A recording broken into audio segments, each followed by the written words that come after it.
Hey, this is Paul Ryan of Origin, and you're listening to Dreams of Consciousness podcast, the 100th episode.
If you would be so kind, would you mind introducing yourself for the podcast?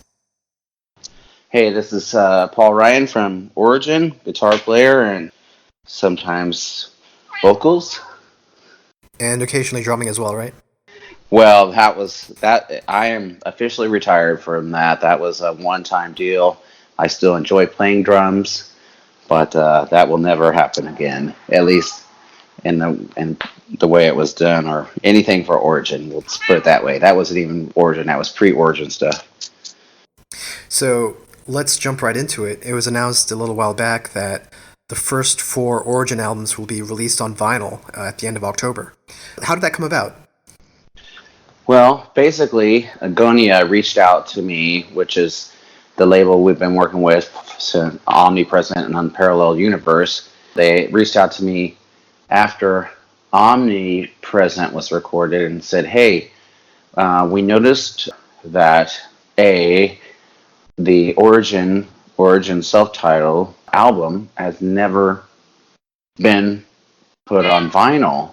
And we also noticed that neither at Informus Infinis and Humanitas, the Echoes of Decimation was just a picture disc, and Antithesis was like 1,000 copies, I think, total. So demand for vinyl has grown dramatically. I still don't understand it because I acquired a bunch of vinyl at one time, and then I moved, and that was the horrible decision with vinyl, because that is a pain in the butt. But anyway, the kids are into it. They get to relive a little piece of classic history, and the audio quality is pretty great.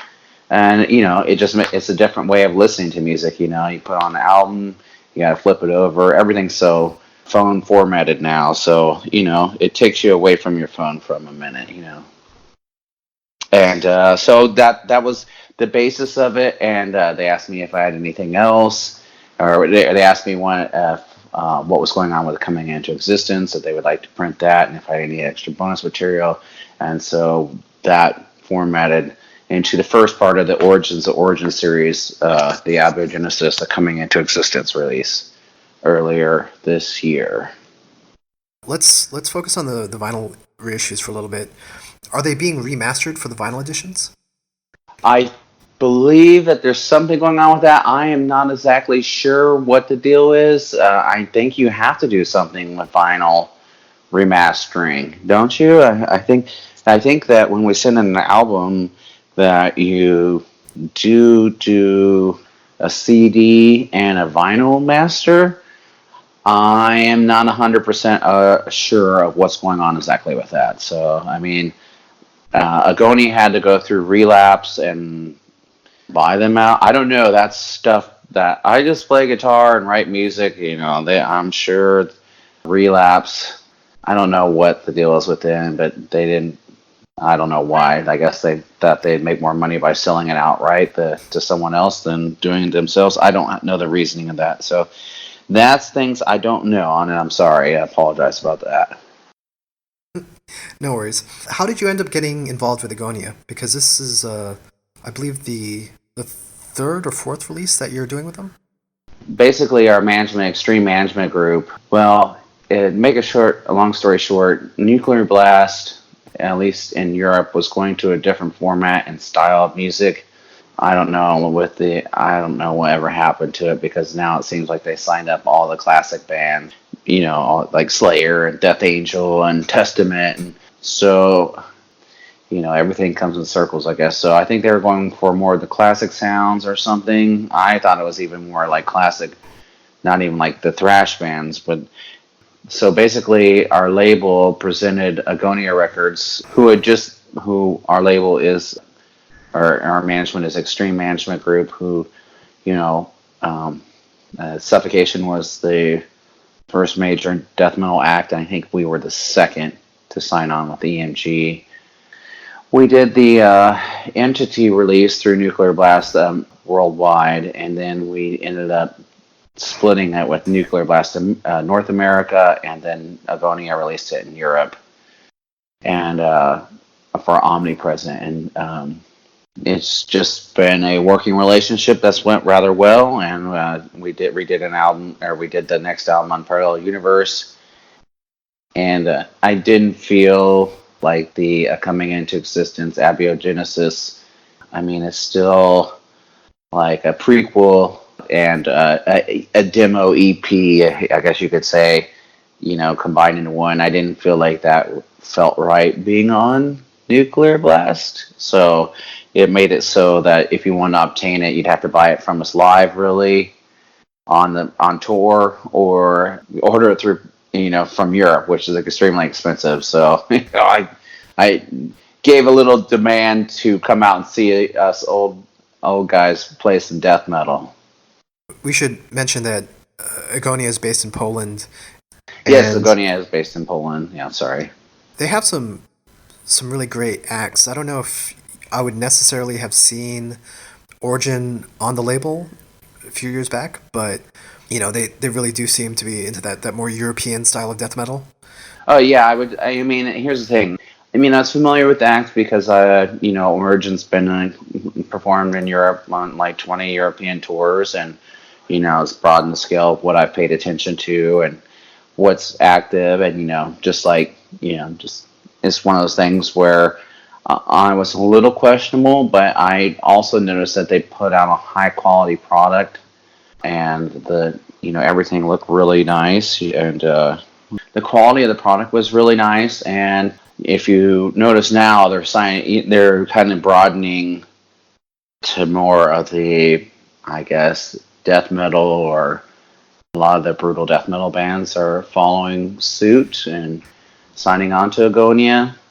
Origin is a well-known death metal band, but in the grand scheme of like Nuclear Blast, like there's bands like Slayer, Testament, I mean, those are some, two of the biggest 5 or 6 thrash metal bands out in the world, what I mean? And they got Overkill, they got Death Angel. I want to say they have Behemoth, they have Meshuggah, what I mean? So, or maybe I'm on Mars. I don't know. There's a lot of big bands on Nuclear Blast, and for Origin, we, like I said, we have a really solid, great fan base. But Agonia, we're a bigger fish in a smaller pond. So, and with Slayer retiring, who knows? We're moving one step up. Everyone's moving one step up. You know what I mean? So, we're moving a little closer after, because there's only so many of those really big bands left. You know what I mean? That people really care about, at least in the extreme metal world. You know what I mean? So for us to be, Origin's been around for 22 years now. So I feel like we're in a good spot now. If we keep riding the wave, who knows what will happen. But Agonia has treated us really well, and we're really happy with the products they put out, and for the products that I've actually physically held in my hand, the Omnipresent, the Unparalleled Universe, and the Abiogenesis are coming into existence. Vinyl looks fantastic.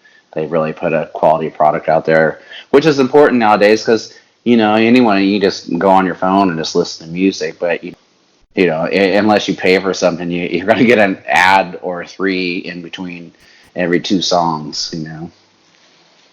I will say that I do like the Agonia label, and I will say they seem like they're very excited to have to be working with Origin, because I get I get promotional emails from them all the time. They are excited. They are adamant. I guess we've done them well, and they've done us well. So so it is is it they're just putting out a great product. I'm hoping that we're performing a great product because they're making it look really nice. So I'm happy with where we're at together with Agonia.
this will most likely be the 100th episode of the podcast.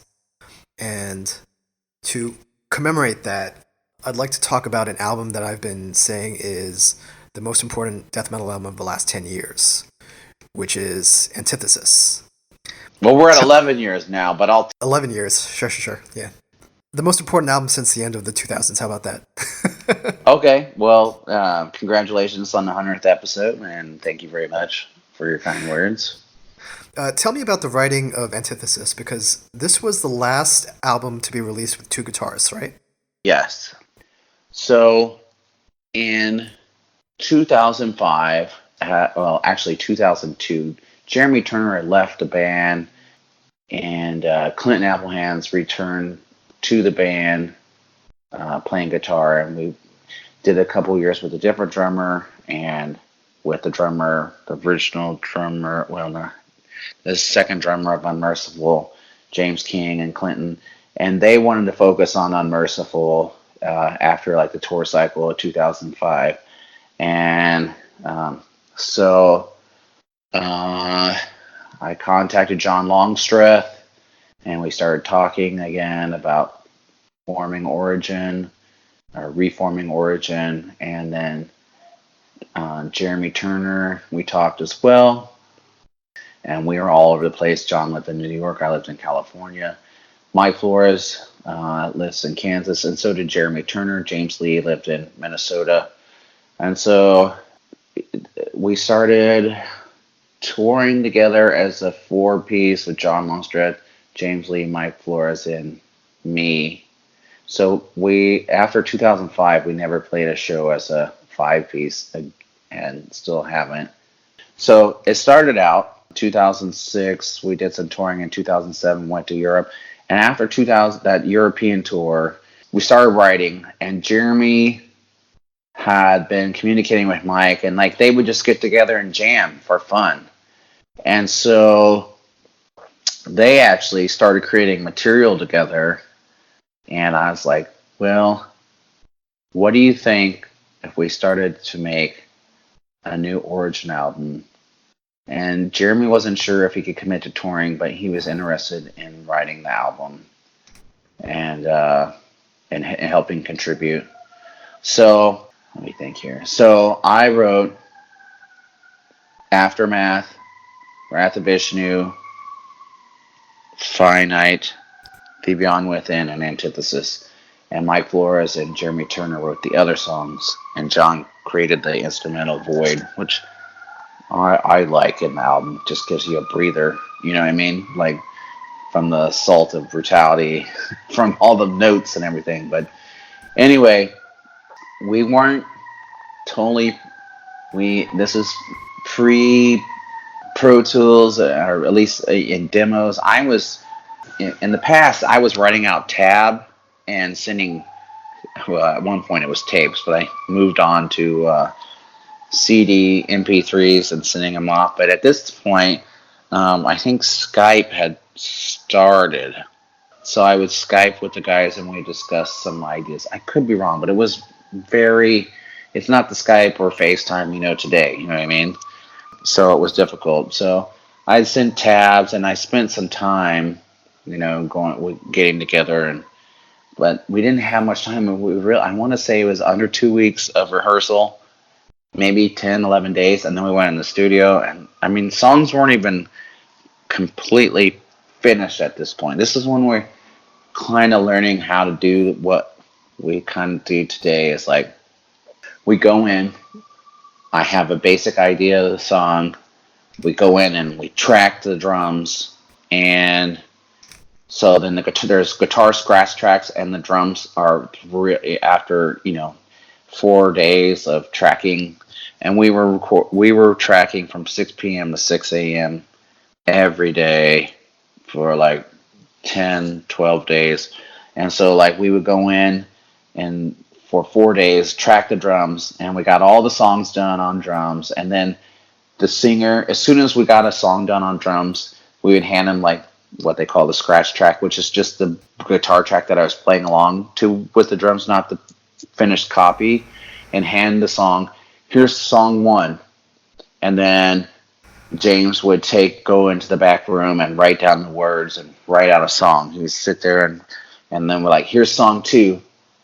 And so, it took 4 days. So let's just say we got 3 songs done a day, I think something like that. You know what I mean? So then he would sit there and work on a song. And then, so then when the drums were done, I had to go in and record the guitar, at least the songs I wrote. We did not double track like the earlier album Informants where I played one side and Jeremy played the other. I just double tracked my songs and then Jeremy double tracked his songs. I thought it sounded better that way and it was tighter. And it just made it, I just thought that him playing his songs was better than me trying to play his songs, vice versa. Then James, the bass came in, and James would lay down some vocals, and then we would do the backup vocals. And I remember, or actually, we didn't do any vocals on that album. James did all the vocals, but I remember James killed it. But the first song, Aftermath, James was going to come in with vocals right at the beginning, and I was like, that was probably in the history of working with James, we didn't disagree hardly at all on anything.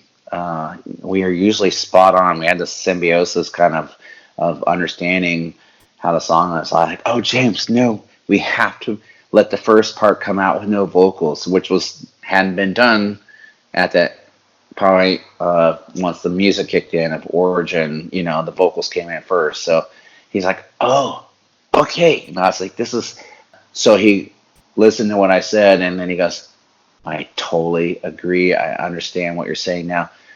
It's even better than what it was. You know what I mean? I didn't tell him what the pattern. I just told him, not on the opening. And, so, I mean, he nailed it. I mean, I was, like, I always get nervous because I would, when we do things, I don't know what's going to sound like. Am I going to even like this song after the vocals are on? You know what I mean? Did I write enough riffs? Did I play it the right amount of time? And it was kind of cool. Like, I mean, there was a lot of pressure. We felt like we were overlooked in the grand scheme of things. Origin was not getting the attention it deserved, and like we had been tour dogging and working it and working and working it, and we felt like kind of disrespected in the grand scheme of things. So there was some fire, we had some fire on that album, and the band, we got along for the most part, but there was some animosity still in there. In a good way, but unfortunately it turned futile. But anyway, you play good death metal when you're angry, you know what I mean? So I think it was a great time for us. I remember, you're always nervous when you hand over an album. You don't know what they're going to expect. You don't know if they're going to like it or whatever, you know what I mean? And I remember sending it off, and there's a little bit of a wait, and then our label guy at Relapse contacted us and was just like, "This is unbelievable album." They just couldn't stop talking about it. You know what I mean? And I felt like we had changed the sound of death metal, but at that point we had definitely made our mark, and I think everyone took notice. I think I remember my buddy Trey, the drummer of Dying Fetus. We played some show, and he's like, "Man, I want to say his Metal Injection came to our show and recorded our songs and put them up online." And I won't say numbers, but Trey was like, "Yeah, I was feeling really good about how many plays we got," and then I saw that you guys put up a video, and I was like, "Oh wow, I want to see what there's." And he was like, "Oh man, you guys got way more plays." I love Dying Fetus; they're one of the best. And I was shocked myself, because I respect them first of all as musicians and friends, and their discography is fantastic, and they changed the sound of death metal to a certain degree as well. You know what I mean? So it was the first time I think people had got to see Aftermath, was live, you know what I mean? And like it was like the first live recording of it, you know what I mean? So, and this was when YouTube was bumping, you know what I mean? And like, that song came out and people were like, "Oh my God, it still carries weight. You know what I mean? People still scream out for it. So, amongst others. So.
So the reaction at the time seems like it was immediate.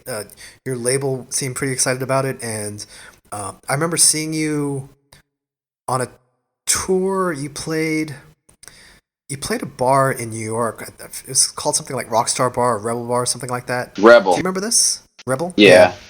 With Misery Index, right? Oh wait. I want to say it was with Hate Eternal if it's Rebel. Oh, Rebel. Okay, yeah, Rebel. Okay, that was a different bar. Okay, yes. Yes, absolutely, I do remember that. Okay, it was with Mystery Index. And Abysmal Dawn, it was the Contamination 2008 tour in New York City. I want to say that's the summer of 2008. That was not the first tour we did for that, though, but year. But Yeah, I think that was the first time I saw you guys on that tour, though. okay.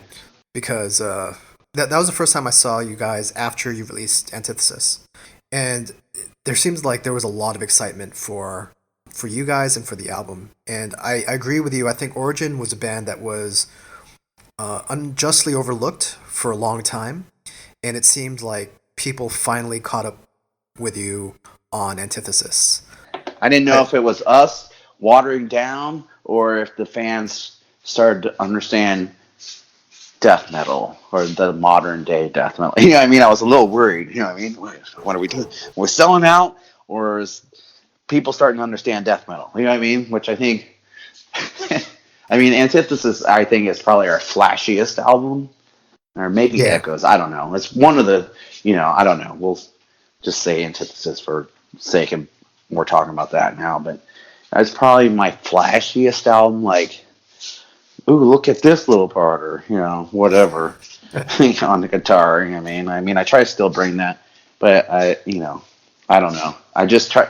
I mean, it's a great era, but I try to present a different era in every album. You know what I mean? A different sound. So, I mean, people are unfortunately want to hear Antithesis. Just play Antithesis. I don't know what to tell you. You know what I mean? I'm in a different place. So, are you consciously trying not to repeat what you've done in the past? Well, I mean, there's only so many things you can do with blast beats, and there's only, you know, I got 24 frets and 6 strings, so I got 144 notes to choose from. You know what I mean? And I'm 8 albums deep, so you know what I mean.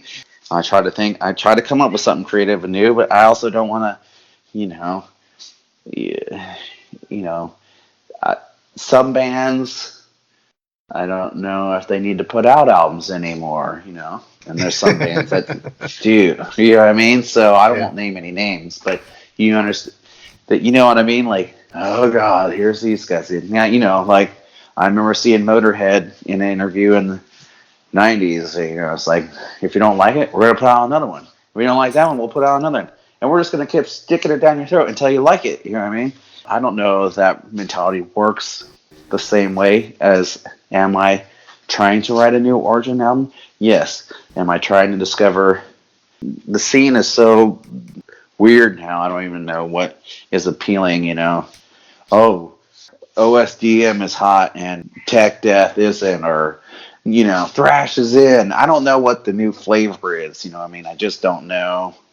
So I just try to make it so it'll be interesting to our listeners that enjoy Origin, yet still retain the same vibe and feel. But yet, I want it to be a little bit different of a roller coaster ride. If you take the same roller coaster ride and ride it every time, it loses its appeal. You know what I mean?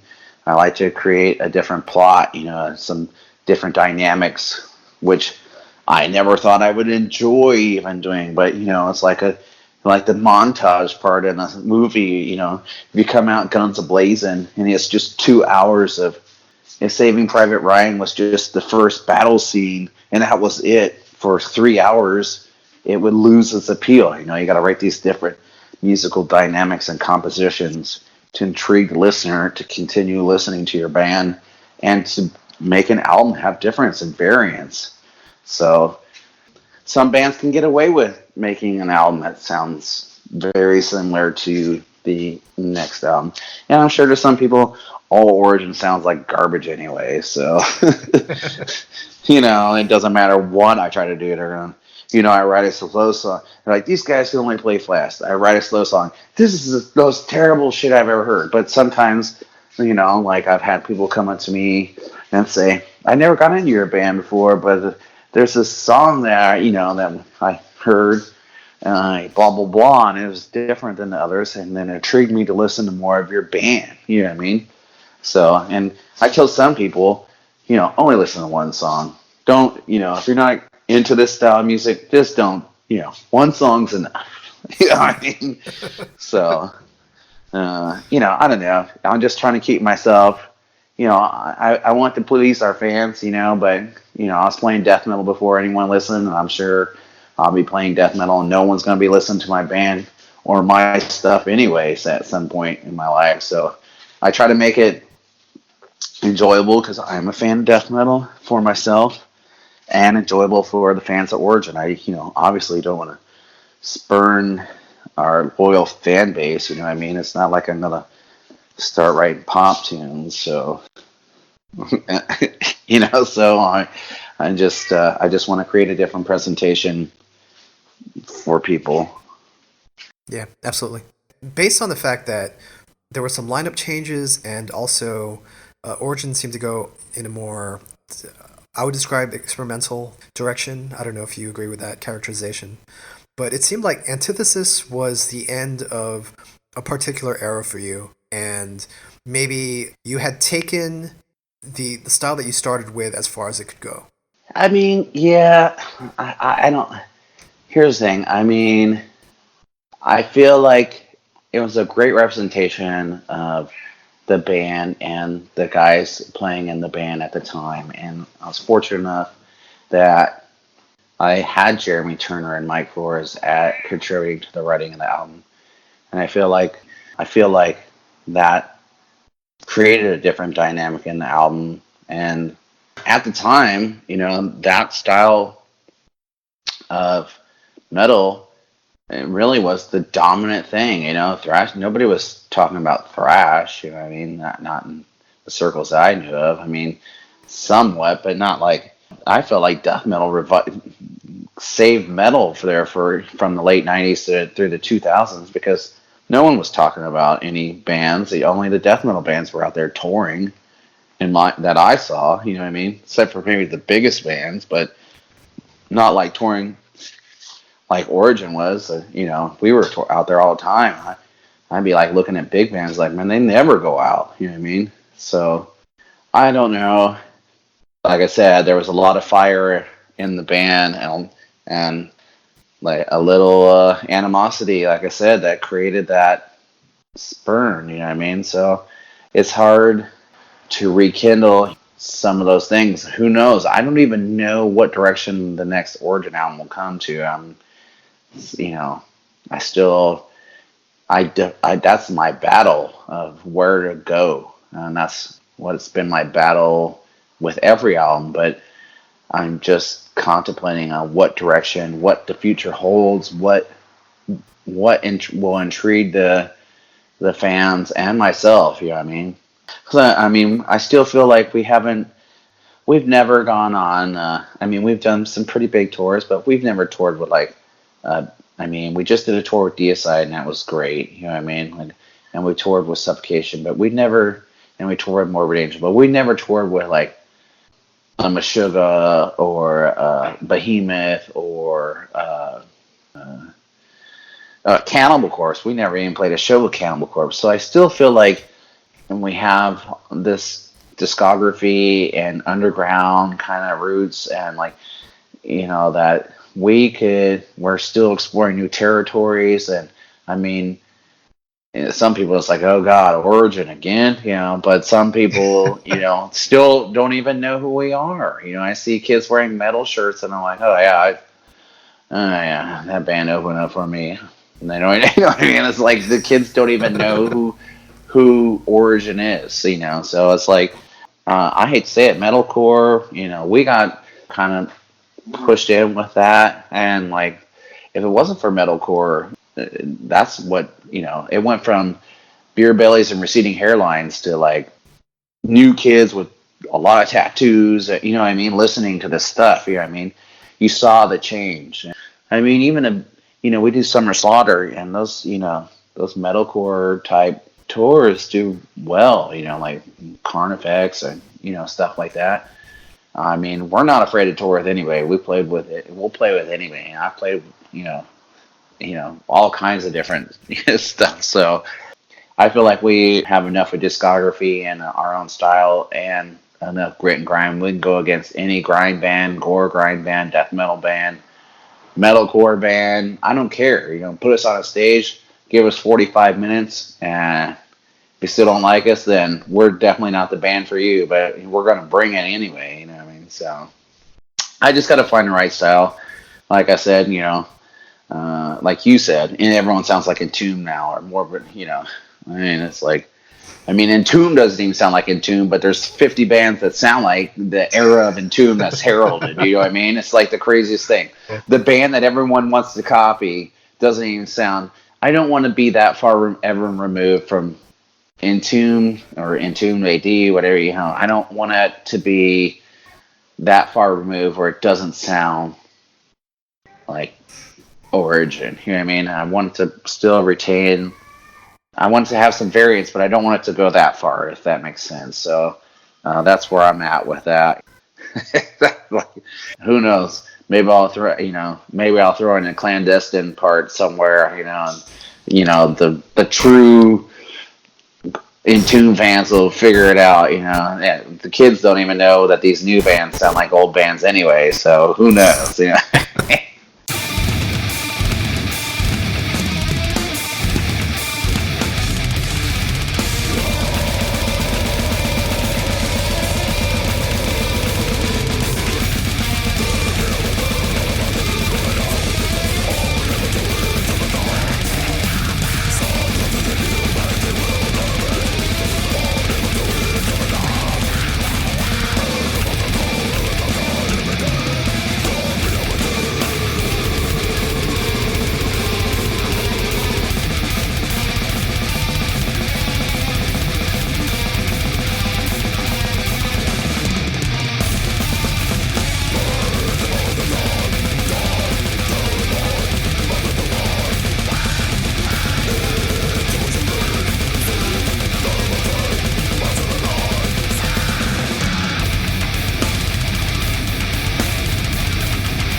let's finish up our discussion of Antithesis by talking about the legacy.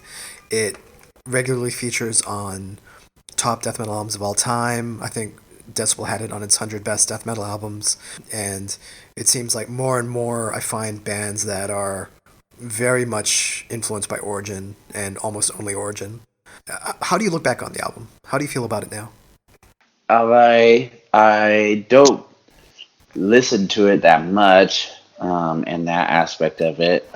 We play one or two songs live from it every tour. We try to bring something from every album. I still enjoy playing the songs. It brought us definitely, our fan base grew a lot from it. So there's always going to be, there's always going to be kids that's the album. It's kind of like Rain and Blood for me. That was the album. And it's always going to be the album. There's no changing it. I still love Hell Awaits. I love South of Heaven. You know what I mean? But in another sense, I don't listen to Rain and Blood very often. You know what I mean? Because I listen to that album so much. You know what I mean? So it was a great time as far as like, oh wow factor, was people were coming out and watching us play, and it was cool. And people still talk about it, like bands that we toured with, or they're like, man, I just really when Antithesis came out, it changed the game. And I always felt like Origin, like I said, kind of got overlooked, but I feel like it changed the sound of death metal, entirely to a different point. And I'm proud of that. I'm proud, even though that I'm not even on speaking terms with one of the guys, I'm still proud of what we created. And it was a great time. Unfortunately, nothing great lasts forever. It was finite. So, that's how I look back on it. And it was also the end of our relapse era. So we moved on to we felt like we had grown to a different status, and we didn't feel as much as respect that we got when the album came out. We felt disrespected at the end, and that closed our ties with Relapse Records. Okay. So, before I let you go, what's next for you? We're doing South America and late October through this 2.5, maybe almost 3 weeks. South America, Mexico down to Brazil, Chile. I don't want to mess up because there's some finalization of dates, so I don't want to say anything. But we're going from Mexico down to Brazil. So we've done Mexico numerous times already, but we've never been to what I consider, we've been central to South America. So unfortunately, we've had like 5 or 6 things that have just fell through, and this all seems legit. So I'm really excited about that. There's other things coming. If you're, I can't say yet, but there's something we've only did once before in January that's coming up.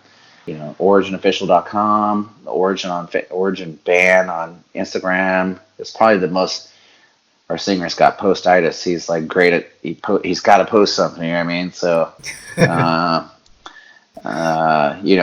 that's where you're gonna find like the up to the minute, even. Like this is what's going on this moment. You know what I mean? So, that's where you find the most up to date information. You'll still find information on Facebook for different things. So that's what I will say. That I know that's coming up. There's more things coming up. There's going to be more touring, and in between all that, I'm going to try to come up with something conceptually new in the sound of Origin. And I wish I was further along on that, but I'm kind of at wit's end on about what direction to go to. So there is plans for another Origin release, despite what the critics say. But no hard plans for a release date or anything like that. No, I have one song. There's 2 to 3 things started. You know what I mean? So, but they're not completed, and usually it's the things that I write first are like what most people are familiar with, but currently I'm kind of writing the things that are a little different, like, like a continuum or something. I mean, I don't know what I'm going to do yet, but I have some different intervals of stuff that I don't know, even if it'll hit the album yet. You know what I mean? So sometimes they don't make the cut. Usually there's a riff or two that's like 2 albums back that I like, oh man, what about that riff? That's going to work perfect. You know what I mean? So, and that's happened in the past. There's always something from a different era that appears on the album. And it's funny that no one has ever said that you guys are rehashing stuff, because it's like, well, that riff came from this era, or you know what I mean? So it's funny. It's interesting that you say that because there have been a couple of riffs here and there that I was like, huh, this sounds like something that could have come off of Echoes or Antithesis. So is that something that happens regularly? Yeah, usually like, yeah, sometimes like John, he'll be like, yeah, man, what about that one riff? That one riff, yeah, kind of give me the staccato, like rhythmic pattern of it. And I'm like, yeah, I don't know. And then like, no, about this time frame, and you were doing this thing, and it was this, and I'll go, oh, yeah, you know what I mean? So yeah, stuff does come back. I don't have like, I'm investing into a computer to start doing my own demo recording. This is how far behind I am in the game, but I just been using the memory old jelly in the cranium, trying to save all my files, and every once in a while it's like, oh wow, totally forgot about that one. So sometimes there's some stuff that comes up that I have forgotten, and someone go, what about that riff? That one riff that you're working on? And that's just the way it goes. I got little audio files on my phone, or little videos and snippets of songs and stuff. So usually it just starts with a riff or two, and then I just try to build on it. After I get the 2 riffs, I got to come up with another direction. I rarely write 4 riffs in a row. The most I've ever written on the spot is like 3. And maybe, well, finite. Here's the Antithesis story. My grandmother passed away, and after hanging out with my family, I basically picked up my guitar and wrote the music to it. And it was kind of my appreciation for her, and an understanding that I am mortal, and life is finite, and I kind of presented that to James when he wrote the lyrics. And I got like, this is the vibe I'm going for. These are the things I'd like to kind of express in this song. And this is why this. I always kind of do that anyway with the songs. With this is what I'm thinking on this song. There's a little inside story to that song. So besides that song, most songs are just like 3 riffs, or 2 or 3. 1 or 2 riffs, sometimes rarely 3, that I just happen to come across, and then I record it on my phone, and I keep playing and playing and playing and playing, and then I try to find a 4th riff, and then sometimes it goes back and forth. It just depends on how I write the song, but that's where. And then sometimes I'm like, oh my god, that riff from 2 albums back might go perfectly there. So there's no formatted process on how I write. I just maybe that adds to the lunacy of Origin in itself. Do you still write tablatures for your songs? No. I mean, Mike writes down what I tell him. He writes it all down. I don't have any tab. I mean, if anyone wanted a tab book, Mike Flores could probably publish it and make a bunch of money off it, because he's the one that when I sit there, I'm weird like that. I don't know. I'm like, Mike, that part's 32641, not 32643. And I'm like, no, man, I'm gonna look at the tab. And he's like, oh, you're right. Yeah, and it's like, I don't know why that I just, I'll be like, something feels wrong there. Something feels wrong. Doesn't sound right. You know what I mean? So like, but he's like, yeah. I mean, he's pretty great at just he's been in the band now for since 2001. So he knows my style. But he writes it down because it makes it. Because basically, when I'm writing an album, one week I'm Skyping with or FaceTiming or whatever it is you want to call it now with John one week, and then the next week I FaceTime with Mike, and then the next week, you know what I mean? Because we talk about the songs and what I'm thinking, and we write out. This is riff A 1 2 3 4. This is riff B 1 2 3 4. Then it goes back to C 1 2, and then it goes back to B 1 2 3 4, and this is what I'm thinking on this beat or whatever. And then then the next week I'll work with Mike, and it generally takes about an hour and a half after I've written a song to kind of break it down, and then they work on the song or whatever. But then eventually we all get in the same room, and then we'll jam it out. And we're like, yeah, it just doesn't feel.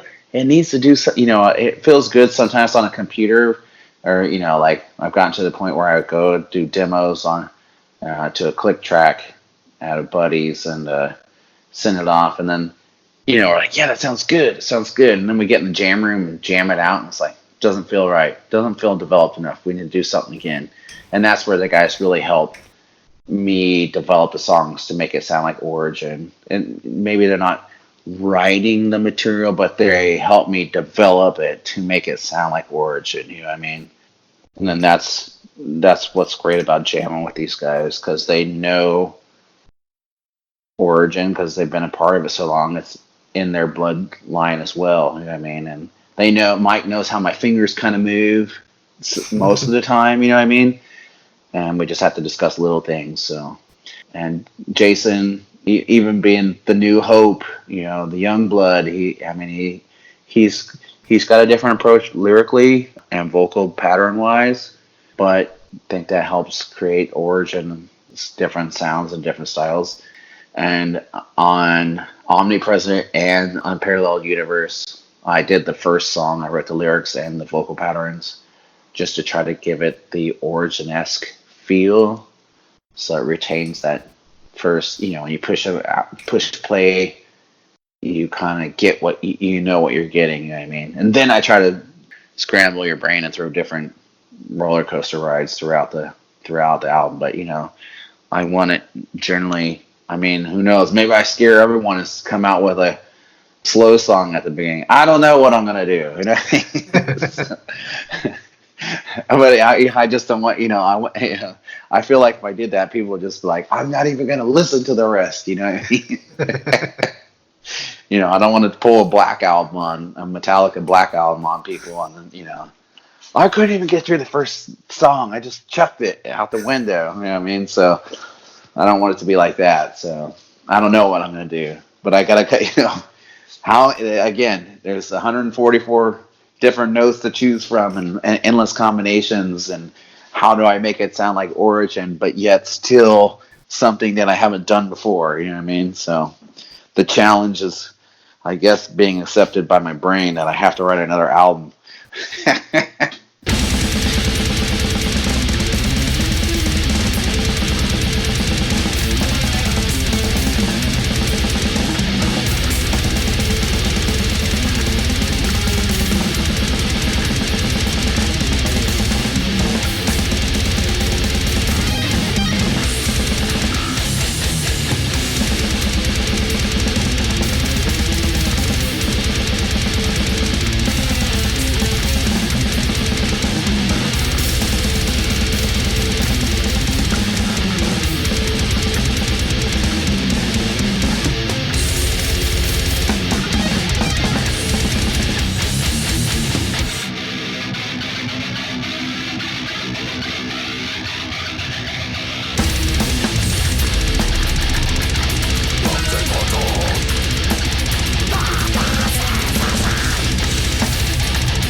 I mean, I don't know if this helps at all, but some of the again, I don't know if you agree with the phrasing experimental, but some of the stuff that was very different on Entity and Omnipresent is some of my favorite songs that you've written. So if that's any indication, maybe you shouldn't feel afraid to branch out into new stuff. Well, it's still death metal. It's not, I've done like a grindcore song or some grindcore elements, and I just try to do different things. Like just because. So here's the thing: there's probably going to be 25 to 30 minutes of what you expect from Origin on every album, and if you notice, the track times have gotten longer on the later Origin albums. I could put out a 30-minute all blast album, and again, it's one dynamic, and I don't know if I like playing that way, but is that what I want to present in an album? That's where I try to add like those 10 to 15-minute changes to give the album a different feel. You know what I mean? That's what I'm trying to do.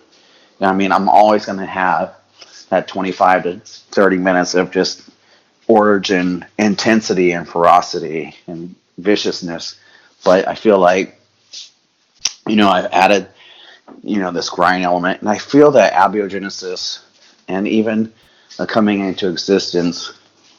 There's a song, track 4 on Unparalleled Universe. Mithridatic is kind of like a throwback to the origin era, and even a little bit of the coming into existence era. And abiogenesis kind of gives the idea, like, because we started doing these short songs on Entity and Omnipresent, like these super fast grinders, and people were like, "What are they doing grindcore for?" You know what I mean? But it's like that was my stuff. You know what I mean? Yeah. And so I hope that helps. That prequel kind of gives an idea of where that stuff comes in the later day Origin. So, yeah, who knows? I don't know what other people interpret it as. Some people like things garbage. I don't know. I try not to look at the comments anymore. It's like, yeah, I beat myself up over that when I was younger. It was like, that's, it's just like, well, why do I even put out music if everyone's just going to complain about it? But that's the thing. I was like, now you're not supposed to like it. It's death metal. So nobody's supposed to like it. You know what I mean? So there you are. There you have it. Cool. So the vinyl reissues of the first 4 Origin albums will be coming out October 25th. Is there anything else you want people to know? Thanks for the continued support over all the years. Thanks for coming out and checking out our shows. And it's been an amazing ride and 22 years, and I'm trying to continue this on, and some new unique opportunities are being presented for 2020, as well as some familiarity. So don't think we forgot about our old North America fan base, but I'm trying to expand the band and travel to some new territories that we never have, and then hopefully with all that we can do another album here. I won't want to give a time frame or even a year. I'd love to say next year, but I don't know yet if we're there. But we'll see. This depends on how the next couple months go. Maybe something happens.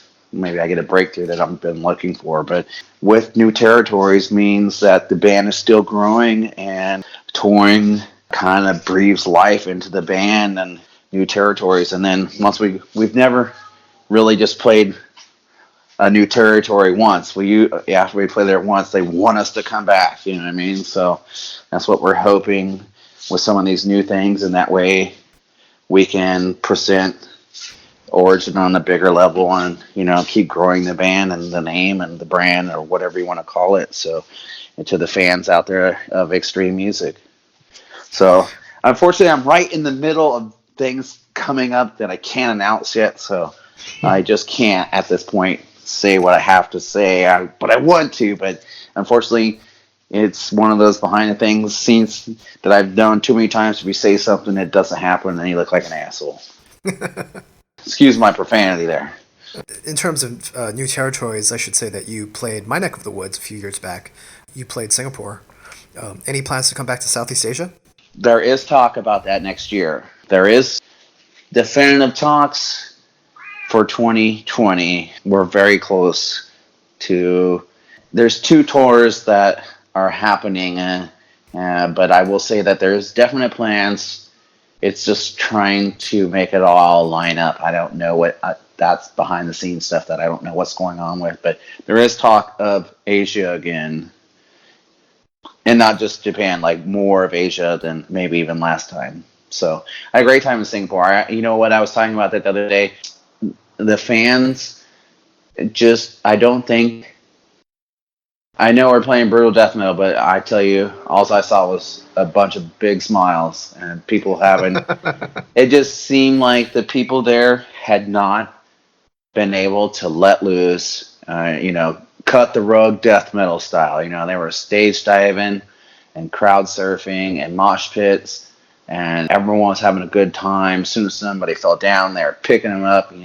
People were just ear to ear. The grins were, ear to ear while they're crowd surfing. The big dude that was crowd surfing, I can still remember seeing him just with this big smile, just having a great time. So that's fun for us too. When the crowd, it just felt like the crowd just hadn't had that experience in a long time, or maybe some of them never at all. But I just remember everyone having a really good time that day, and the food was great. We had a great time, and I remember specifically that my singer had to work on his set without saying profanity.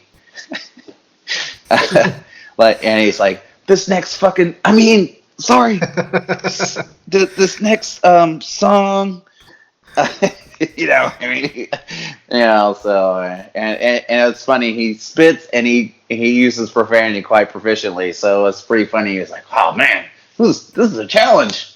This is a new challenge here. So it was a fun day. I just remembered the crowd. The bands were good, and that unfortunately, I played with so many shows and tours, I can't remember all the bands, but I remember the bands being good, and it was just a really good time. Everyone was, like I said, for a death metal show, everyone was smiling ear to ear at the end of the night. So yeah, that's amazing, and hopefully the next time you guys come to Asia, you can hit up Malaysia as well. Yeah, I'm always down to play new territories. I'm very fortunate in the travels that Origin has done, getting to meet people in extreme lands I never dreamed of visiting, and getting a piece of their culture and trying the foods and just seeing the cities and experiencing new things. It is a thing that for playing death metal, I never dreamed of it going this far, or playing some of these places so far away from. I was just a little country boy in Kansas. You know what I mean? It's the dream. My father would say I dreamed a bigger dream than he ever did, and I've been living it ever since. So I am very fortunate. That's a good place to leave off. Thank you so much, Paul.